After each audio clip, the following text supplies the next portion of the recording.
नमस्कार, मैं निकिता और आप देख रहे हैं सी न्यूज भारत। वक्त हो चुका है अलीगढ़ न्यूज बुलेटिन का, जिसमें हम आपको बताएंगे कि कैसे गणेश पूजा महोत्सव कार्यक्रम में मशहूर भजन गायिका दीक्षा शर्मा ने माहौल को भक्तिमय कर दिया। वहीं आपको बताएंगे राष्ट्रीय क्षय उन्मूलन कार्यक्रम के अंतर्गत 10 क्षय रोगियों को पोषण किट वितरित की गई। और इसके बाद आपको बताएंगे कि कैसे लंपी बीमारी से ग्रसित पशुओं को बचाने में जुटा स्वास्थ्य विभाग। ऐसी तमाम खबरों पर विस्तार से करते हैं चर्चा। अलीगढ़ में संस्कार भारती उत्सव द्वारा आयोजित श्री गणेश पूजा महोत्सव के अंतर्गत श्री वार्षणेय मंदिर में खाटू श्याम जी की भजन संध्या में झूमे भक्त। बता दें कि इस कार्यक्रम में जयपुर से आई टी सीरीज की मशहूर भजन गायिका दीक्षा शर्मा ने माहौल को भक्तिमय कर दिया। संस्कार भारती के जिला संयोजक भुवनेश आधुनिक के अनुसार इस अवसर पर मुख्य यजमान ओम प्रकाश वार्षणेय, देवेंद्र वार्षणेय, शैलेश वार्षणेय, पंकज गुप्ता, दीपिका आदि ने गणपति का पूजन किया। वहीं मंदिर महंत पंडित मनोज मिश्रा ने विधि विधान से गणेश जी की पूजा करवाई। वहीं इस अवसर पर मुख्य रूप से राधेश्याम गुप्ता, स्क्रैम्प, देवेंद्र वार्षणेय, भोला, लक्ष्मी वार्षणेय, हिरेंद्र अग्रवाल, अमन गुप्ता, शैलेश, बंटी, भुवनेश आधुनिक आदि लोग उपस्थित रहे। आज गणेश महोत्सव के कार्यक्रमों में आज खाटू श्याम का पाशके मंदिर में एक भव्य कार्यक्रम हो रहा है, जिसमें दीक्षा शर्मा जो विख्यात टी सीरीज से आई हैं, वो हमारे अलीगढ़ शहर में अपने भाव प्रकट कर रही है खाटू श्याम जी के उस पर, और जिसमें हमारे विशाल गर्ग जी का हमारी समिति बहुत शुक्रगुजार है कि उन्होंने इस कार्यक्रम को सफल बनाने में बहुत बड़ा योगदान रखा। साथ में मैं अपने अध्यक्ष, महामंत्री, कोषाध्यक्ष और सभी सहयोगों को बहुत बार साधुवाद दे रहा हूँ कि इतना भव्य कार्यक्रम आज ये समझिए कि पूरा हॉल खचाखच भरा हुआ था। भक्तों में किस तरह को अच्छा देखने मिले, क्या कह जाएंगे उसमें? आज आप ये देखिए खाटू श्याम जी की जो भजन संध्या है, आप ये देखिए कि इतनी भीड़ है, इतना लोगों में उत्साह है, वो भाव है।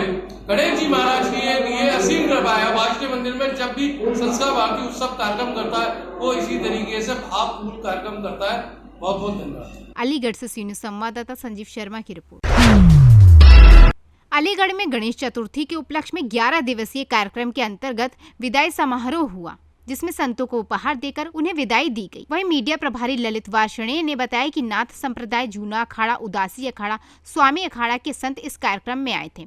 इन संतों को वाईजी के बगीचे में भंडारा खिलाया गया, जिसके बाद 11 बजे से विशाल भंडारे का आयोजन शुरू हुआ।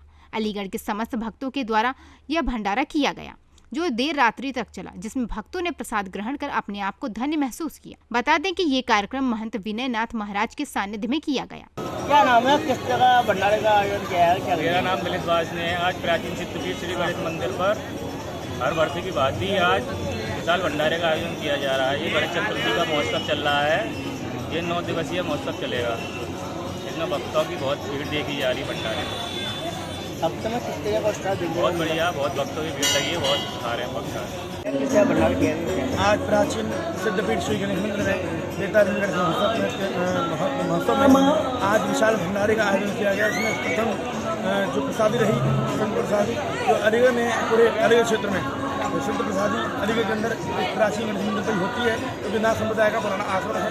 उस पर साधु की आस्था है, साधु हमारे दूर दूर से आते हैं और प्रसाद पाके जाते हैं। और अलीगढ़ के समस्त भक्तों का इसमें बहुत सहयोग है, जिनके माध्यम से आज ये विशाल भंडारा चल रहा है। क्योंकि हमने कभी सोचा था भंडारा होता था मंदिर के उपशक्तियों पर। मैंने गणेश जी महाराज बहुत पुराना गणेश जी महाराज ये भंडारा विशाल रूप है, इसमें एक बड़ा भी और छोटा भी सब इसमें प्रसाद पाके जाएँ। और ऐसी भगवान ने कृपा करी कि आज सभी समस्त अलीगढ़वासी इस प्रसाद को पा रहे हैं। इसमें कोई छोटा नहीं, कोई बड़ा नहीं, कोई पैसे वाला, कोई गरीब नहीं, सब एक समान है। और ऐसा ही अलीगढ़ से सी न्यूज संवाददाता संजीव शर्मा की रिपोर्ट। अलीगढ़ राष्ट्रीय क्षय उन्मूलन कार्यक्रम के अंतर्गत क्षय रोगियों की मदद के लिए प्रथम दायित्व फाउंडेशन द्वारा गोद लिए गए 10 क्षय रोगियों को सामुदायिक स्वास्थ्य केंद्र CHC अकबराबाद पर आयोजित कार्यक्रम में पोषण किट वितरित की गई, जिसमें मुख्य अतिथि सूर्य प्रताप शाही ने बताया कि ऐसे टीबी रोगी जो आर्थिक रूप से पिछड़े हैं, उनके लिए समाज के प्रत्येक वर्ग को आगे आना चाहिए, ताकि टीबी की दवा के साथ साथ उन्हें पोषण की सामग्री भी मिल सके। वहीं मुख्य चिकित्सा अधिकारी डॉक्टर नीरज त्यागी ने कहा कि पोषण हेतु मिलने वाली सामग्री का सेवन केवल मरीज व्यक्तिगत रूप से ही करे। वहीं जिला कार्यक्रम समन्वयक सत्येंद्र कुमार ने बताया कि जिले में इस साल 1280 क्षय पीड़ितों को विभिन्न सामाजिक संगठनों अधिकारियों द्वारा गोद लिया गया है और जिले में जियो टैगिंग के माध्यम से ली जा रही स्वास्थ्य की जानकारी, जांच में टीबी पाए जाने के उपरांत हेल्थ विजिटर द्वारा मरीज को दवा व कार्ड मुहैया कराया जा रहा है। बता दें कि इस कार्यक्रम में जिला क्षय योग केंद्र से जिला पीपीएम समन्वयक, जिला टीबी HCV समन्वयक एवं CHC स्टाफ उपस्थित रहे। अलीगढ़ से सी न्यूज़ संवाददाता संजीव शर्मा की रिपोर्ट।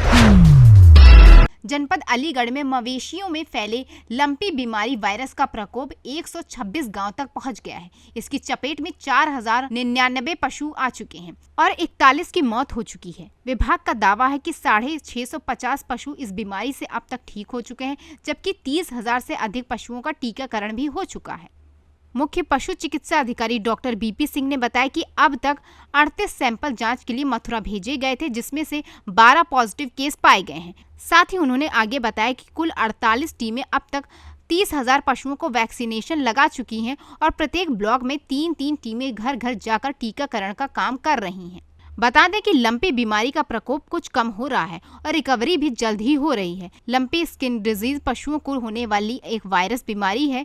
ये पोस्क वायरस से मवेशियों में मच्छर और मक्खी के जरिए एक दूसरे में फैलती है, जिसके बाद पशुओं के शरीर पर जख्म नजर आने लगते हैं और पशु खाना कम कर देते हैं और उसकी रोग प्रतिरोधक क्षमता भी घटने लगती है। और इस बीमारी की शुरुआत में पशुओं को 2 से 3 दिन तक हल्का बुखार रहता है। वहीं डॉक्टर ने अपील की है कि पशुपालक बीमार पशुओं का सरकारी चिकित्सालय में ही उपचार कराएं। इस समय करीब 17 तारीख से हमारे जनपद में इसका पता चला हमें 17 अगस्त को, और ये हमारे सबसे पहले टप्पल ब्लॉक और दूसरा खैर ब्लॉक, चंडोजन, तीनों में हमने देखा सबसे पहले। तो वहाँ जैसे पता लगा तो हमने तुरंत टीम लगाई और उनका इलाज शुरू कराया, क्योंकि जो वैक्सीन जब हमारा लंपी हो गया है गाय या बैल में, तो वैक्सीन नहीं लगा सकते, उनको खाली दवाइयों से ट्रीटमेंट हम किया। तो उसके बाद हमने पूरे जनपद में हाई अलर्ट हो गया और प्रदेश में ही हाई अलर्ट है इस समय। तो इस समय हमारे पूरे जनपद में करीब 126 गाँव में ये रोग है, जिसको हमारे नॉलेज में है या हमारे सूचना में है, और करीब 4099 गौवंश हमारे इस बीमारी से हमारे जनपद में अफेक्टेड है, कल तक की रिपोर्ट है। लेकिन अब रिकवरी थोड़ा सा अच्छी हो रही है। 637 गौवंश कल तक ठीक हो गए इस बीमारी से पिछले 10 दिन के अंदर, और अब तक हमारे जनपद में केवल 41 गौवंश की मृत्यु हुई है इस बीमारी की वजह से। तो इसकी मृत्यु दर बहुत कम है, मतलब 100 में से यदि बीमार होते हैं तो एक पशु की संभावना रहती है मरने की। तो दूसरा, हमारे जनपद में हमने बृहद स्तर पर काम कर रहे हैं, हमारी टीम लगी हुई है और 36 टीम मैंने पूरे जनपद में लगाई हैं। हर ब्लॉक में 3-3 टीम गाड़ी लेके जा रही हैं, सुबह 8 बजे निकल जाती हैं और शाम को 5-6 बजे तक काम करती हैं। तो जहाँ वैक्सीनेशन हो रहा है वहाँ उसका सतर्कता बरती जा रही है, क्योंकि वैक्सीनेशन उन्हीं गाँव में हो रहा है जहाँ जिस गाँव में कोई केस नहीं है हमारा। तो उस तरह से हमारा टीम का प्रोग्राम चल रहा है। इसका लंपी का मुख्य लक्षण क्या है? मुख्य लक्षण इसमें जैसे ये गौवंश की बीमारी है, मतलब इसमें गाय से संबंधित बैल है, सांड है, बछड़ा है, बछिया, उन्हीं की बीमारी है। तो शुरू में इसको बुखार आता है हमारे गौवंश को, और तेज बुखार आता है, 103, 104, 5 तक जाता है, और उसके बाद पशु चारा छोड़ देता है, मुंह से लार आती है, मुंह पे सूजन भी आ जाती है, गर्दन में सूजन आ जाती है, और थोड़ा लेटर ऑन, मतलब लेट होने पे वो उसके पूरे शरीर में त्वचा में गांठ से दिखाई देती है। वो आप बाहर से देखेंगे तो पहचान लेंगे कि ये हमारा ये लंपी बीमारी का पशु है। अलीगढ़ से सी न्यूज़ संवाददाता संजीव शर्मा की रिपोर्ट। अलीगढ़ में गांधी पार्क थाना इलाके के दुबे की सराय गली में 2 दिन पहले लगभग 400 पैकेट दवाओं के स्थानीय लोगों को पड़े हुए नजर आए। ये सभी दवाएं मोहनलाल महिला अस्पताल में प्रयोग होने वाली बताई जा रही हैं।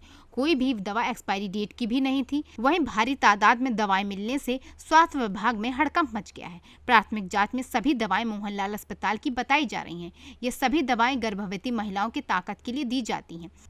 वहीं सीएमओ नीरज त्यागी ने बताया कि दवाई मिलने के बाद एक कमेटी गठित की गई है। जैसे ही स्वास्थ्य विभाग की टीम घटनास्थल पर जांच करने के लिए पहुंची तो एक वीडियो भी सामने आया। सीसीटीवी वीडियो में बुरखे वाली महिला दवा से भरा पैकेट फेंकते हुए नजर आ रही है। सीएमओ नीरज त्यागी ने जानकारी देते हुए कहा कि सीओ साहब को भी घटना से अवगत करा दिया गया है। पुलिस के साथ साथ स्वास्थ्य विभाग की टीम भी जाँच में जुट गई है।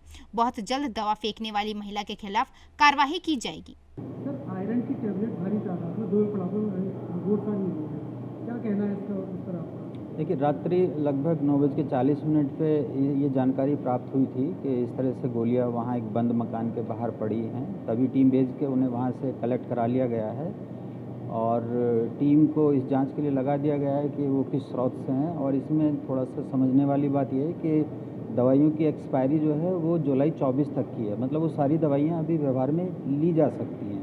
तो किन कारणों से ये किया गया है, सीओ साहब से भी बात हुई है। आसपास के जो सर्वेलेंस कैमरे हैं वहाँ भी देखा जा रहा है और जो नगरीय स्वास्थ्य इकाई हैं वहाँ पे भी देखा जाएगा कि ये दवाइयाँ कहाँ कहाँ सप्लाई हुई हैं। कितनी क्वांटिटी में जो दवाई लगभग 5 की दवाई आयरन फोलिक एसिड हैं, जिंक है, एक पैरासीटामोल का भी एक पत्ता है 10 गोलियों का। मतलब ऐसा नहीं है कि वो एक ही तरह की गोलियां हैं। आयरन फोलिक एसिड छोटी बड़ी दोनों हैं, एल्बेंडाजोल है, पैरासीटामोल भी है और सभी दवाइयां मतलब अभी प्रयोग योग्य हैं। किस चीज़ के लिए यूज है सर? बेसिकली जो हमारा एनीमिया मुक्त भारत के जो विभिन्न प्रोग्राम हैं जिसमें छोटे बच्चों को, किशोर किशोरियों को, स्कूल जाने वाले बच्चों को एनीमिया की रोकथाम के लिए जो गोलियां प्रत्येक सोमवार दी जाती हैं उस तरह की गोलियां हैं। एल्बेंडाजोल जो कीड़ों के लिए दी जाती हैं उस तरह की गोलियां, मतलब राष्ट्रीय कार्यक्रमों में प्रयोग की जाने वाली गोलियां हैं। ये जो प्राथमिक विद्यालय हैं उनमें सप्लाई होती थी बच्चों? नगरीय क्षेत्र में तो प्राथमिक विद्यालयों में ये कार्यक्रम नहीं है, ये कार्यक्रम तो ग्रामीण क्षेत्रों में ही है। तो नगरीय स्कूलों में तो इस तरह का कोई हमारा आच्छादन नहीं है, परंतु नगरीय प्राथमिक स्वास्थ्य केंद्रों के माध्यम से जो एनीमिया ग्रसित बच्चे हैं उनको ये गोलियां उपलब्ध कराई जाती हैं। तो और वहाँ जब हमने पता किया तो आसपास किसी हमारी स्वास्थ्य इकाई भी वहाँ नहीं है, तो सीसीटीवी कैमरे में भी कुछ इस तरह की चीज़ें नहीं मिल पा रही हैं। तो अभी टीम का जो भी एक अंतिम परिणाम आएगा तो उसको अवगत करा देंगे। किस तरह की कार्रवाई बनती है? 5-5.5 हज़ार के करीब टोटल टैबलेट्स हैं। किस तरह की कार्रवाई बनती है? नहीं, कार्रवाई बहुत गंभीर श्रेणी की है, क्योंकि जो उपयोग योग्य दवाइयाँ अगर इस प्रकार से उनको कहीं खुले में देखा जाएगा तो ये अत्यंत गंभीर विषय है और जो भी इसमें दोषी होंगे उनके खिलाफ कार्रवाई की जाएगी। रिस्पॉन्सिबिलिटी आपके डिपार्टमेंट में है किसकी इन दवाइयों को स्टोर करने की और डिस्ट्रीब्यूट करने की? बेसिकली प्राथमिक स्वास्थ्य केंद्रों के माध्यम से या जो छाया VHSND पे हमारी ANM के माध्यम से या स्कूली स्वास्थ्य कार्यक्रम में हमारे अध्यापकों के माध्यम से या आंगनवाड़ी के माध्यम से, क्योंकि ऐसी दवाइयाँ हैं जो विभिन्न स्रोतों से इनका वितरण किया जाता है। तो अभी जांच के पश्चात ही कहा जा सकेगा कि वास्तविकता क्या है इस पूरे प्रकरण के पीछे। और जो भी एक बंद गली है, छोटी गली है, बंद मकान है, उसके बाहर पड़ी मिली है, तो किस उद्देश्य से की गई है उसको। अलीगढ़ से सी न्यूज़ संवाददाता संजीव शर्मा की रिपोर्ट। अलीगढ़ के रोरावर थाना क्षेत्र में एक मुस्लिम परिवार ने गणेश की मूर्ति को अपने घर में स्थापित किया। भारतीय जनता पार्टी से जुड़ी ये महिला पहले भी भगवान राम और अन्य देवी देवताओं की मूर्ति अपने घर में रख चुकी हैं और पूजा भी कर चुकी हैं। रूबी आसिफ खान के द्वारा गणेश की मूर्ति स्थापित करने के बाद वो मौलानाओं के निशाने पर आ गईं। देवबंद के फतवा मोबाइल सर्विस के चेयरमैन अरशद फारूकी ने वीडियो जारी करते हुए कहा कि इस्लाम सिर्फ अल्लाह की पूजा, अल्लाह की परस्ती सिखाता है। अगर कोई उसके खिलाफ जाता है तो उसके खिलाफ वही हुक्म जारी होगा जो मजहब के खिलाफ करने वालों का होता है। कुछ इसी तरह की बात अलीगढ़ मुस्लिम विश्वविद्यालय के थियोलॉजी विभाग के पूर्व चेयरमैन प्रोफेसर मुफ्ती जाहिद अली खान ने कही। उनका कहना था कि मूर्ति पूजा करने वाला किसी भी मायने में मुसलमान नहीं हो सकता है। वहीं इस पूरे मामले पर रूबी आसिफ खान ने पलटवार करते हुए कहा कि वो खुद मुसलमान नहीं हैं जो भेदभाव करना चाहते हैं। हिंदुस्तान में रहकर हिंदुस्तान जैसी कोई बात नहीं करते हैं, वो असली मुसलमान नहीं है। ये जिहादी लोग हैं जो इस तरह की बातें करते हैं, फतवा जारी करते हैं। उन्होंने आगे कहा कि वो शुरू से पूजा करती चली आ रही हैं और कोई भी जाति धर्म में भेदभाव नहीं करती हैं और इसी तरीके से सारे त्योहार मनाती हैं। जय गणेश देवा, माता जाकी पार्वती पिता महादेवा। जय गणेश जय गणेश देवा, माता जाकी पार्वती पिता महादेवा। सर, एक मुस्लिम परिवार ने गणेश की मूर्ति अपने घर में रखी है और 7 दिन तक रखेंगे, तो क्या कहेंगे सर? देखिए सर, पहली बात तो ये समझ लीजिए अच्छी तरह से कि कोई शख्स पैदाइश मुसलमान के घर में लेने से, जन्म लेने से, मुसलमान माँ बाप की औलाद होने से मुसलमान नहीं होता। हर शख्स को बालिग होने के बाद जो ईमान है वो लाना पड़ेगा, तब तो मोमिन होगा वो। उसमें एक खुदा का मानना है जिसके साथ कोई शरीक नहीं होगा। मोहम्मद साहब को भी कोई शरीक करेगा तो मुसलमान नहीं रहेगा। नंबर 2, खुदा ने जो रसूल भेजे हैं, नबी भेजे हैं, पूरी दुनिया कायनात में जहाँ जहाँ भेजे हैं उन सबको मानना और आखिरी नबी मोहम्मद सल्लल्लाहु अलैहि वसल्लम को मानना। और तीसरी बात ये लाजमी है कि मरने के बाद हिसाब किताब देना पड़ेगा, ये मानना। इसके अलावा भी कुछ और बातें हैं, लेकिन ये 3 लाजमी है। जो 3 ये मानेगा वो तो मुसलमान है, मोमिन है। और जो नहीं मानता, चाहे मुसलमान के घर में पैदा हुआ, कोई मुस्लिम परिवार नहीं होता। कोई हिंदू के घर में पैदा होने से हिंदू नहीं होता, काफिर नहीं होता। समझ रहे हैं आप? जो ये 3 बातें मानता है वो हिंदू के घर में पैदा हो तब भी मुसलमान है, तब भी मोमिन है। तो अगर उन्होंने मूर्ति रखी है गणेश की, और सब जानते हैं कि गणेश की मूर्ति ज़ाहिर है खुदा के अलावा इबादत के लिए रखी गई होगी, हमें नहीं मालूम क्यों रखी गई है, वो जानती होंगी, बताएंगी। जब तक वो बताए नहीं तो हम तो अभी ये बदगुमानी उनकी तरफ से हम यही करेंगे कि शायद उन्होंने पूजा के लिए रखी है। अगर पूजा के लिए रखी है तो ज़ाहिर है कि ऐसा कोई मुसलमान कैसे रह सकता है, और इस्लाम के ख़िलाफ़ है ये बात। इस्लाम की तालीमात में कोई कब्र को भी सजदा करता है तो मुसलमान नहीं रहेगा। खुदा की जगह पर अगर कोई कब्र को सजदा करे, नबी को सजदा करे, वली को सजदा करे, मोहम्मद साहब को करे, तब भी समझे आप। खाने काबा को भी ये समझ ले कि ये खुदा की तरफ से न होने के बजाय खुद उसी को सजदा कर रहा हूँ, जिसकी तरफ हम रुख करके नमाज पढ़ते तो भी काफिर हो जाता है। तो क्या सब वो मुस्लिम होने से खारिज कर दी जाएगी? हमें क्या मालूम, हमें तो ऐसी लगता है। मुसलमान तो थी कब, हमें क्या मालूम कि थी नहीं थी, हमें तो मालूम ही नहीं है। और ये तो खुदा के और उसके दरमियान की बात है। आप बात समझ रहे? मुसलमान के घर में पैदा होने से मुसलमान नहीं होता, काफिर के घर में पैदा होने से काफिर नहीं होता, हिंदू के घर में पैदा होने से हिंदू नहीं होता, मुशरिक के घर में पैदा होने से मुशरिक नहीं होता।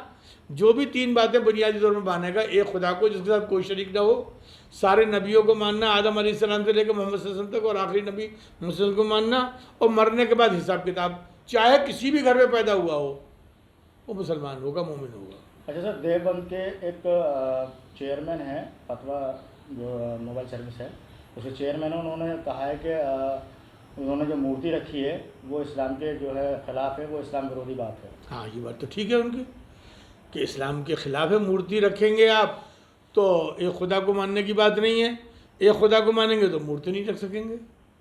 आप कब्र को सजदा करें तब भी वही बात, खुदा के अलावा किसी से मांगे वो तो वही एक ही बात है। तो सर जिस तरीके से 7 दिन तक वो रखने की बात अब वो जानती होंगी क्यों रखी है, हमें नहीं मालूम। हम उनको फतवा थोड़ी लगाते हैं, हम तो जो हुक्म होता है वो बताते हैं। हम कोई फतवा किसी पे नहीं लगाते, जो फतवा पूछता है हम उसे लगाते हैं। इस लिहाज से सर क्या वो एक मुस्लिम होने से खारिज? हमें क्या मालूम मुसलमान थी या नहीं थी, हो सकता है हो ही ना मुसलमान। पहले से अगर खुदा को वो मानती हो कि ये भी देता है, ये दौलत देता है, ये पैसे देता है, ये ईमान देता है, ये मतलब ये कि सुख देता है, ये औलाद देता है, ये क्या कहते हैं शांति देता है, ये जंग को जिताता है, ये फला, हो सकता है अगर वो ऐसा करती हैं तो पहले से मुसलमान नहीं है। अगर मुसलमान नहीं है तो रूबीना नाम होने से, रूबीना नाम बताया आपने, ये रूबी आसिफ खान, जो भी नाम हो उसके नाम होने से कुछ नहीं होता, और कोई हिंदू जैसा नाम होने से भी कुछ नहीं होता, नाम रखने से कुछ नहीं होता। मूर्ति की खुदा के अलावा किसी और की पूजा हो, बस वो मुसलमान नहीं हो सकता, मोमिन नहीं हो सकता। ये इस्लाम के खिलाफ है। खिलाफ नहीं, मोमिन ही नहीं हो, इस्लाम के खिलाफ तो होना अपनी जगह है। और पैदा होने से मुसलमान के घर में मुसलमान नहीं होता, मोमिन नहीं होता, हो सकता। मुसलमान के घर में पैदा हुआ है, अगर वो बालिग होकर ईमान ले आया तो मुसलमान है, अगर ईमान नहीं लाया तो मुसलमान नहीं है। फतवा मोबाइल सर्विस देवबंद के चेयरमैन मुफ्ती अरशद फारूकी ने एक वीडियो जारी कर कहा कि हिंदू मत और हिंदुओं के यहाँ गणेश के बड़े देवता हैं जो अक्ल और इल्म के खजाने माने जाते हैं। इसके आगे उन्होंने और क्या कुछ कहा, आप खुद ही सुनिए। हिंदू मत और हिंदुओं के यहाँ गणेश एक बड़े देवता हैं जो अक्ल और इल्म के ख़जाना माने जाते हैं। शादी ब्याह की रुकावटों को दूर करने के लिए उसकी पूजा की जाती है।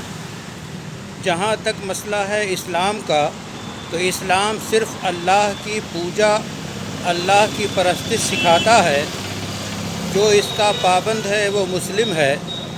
ये है दो टोक फैसला और दो टोक बात।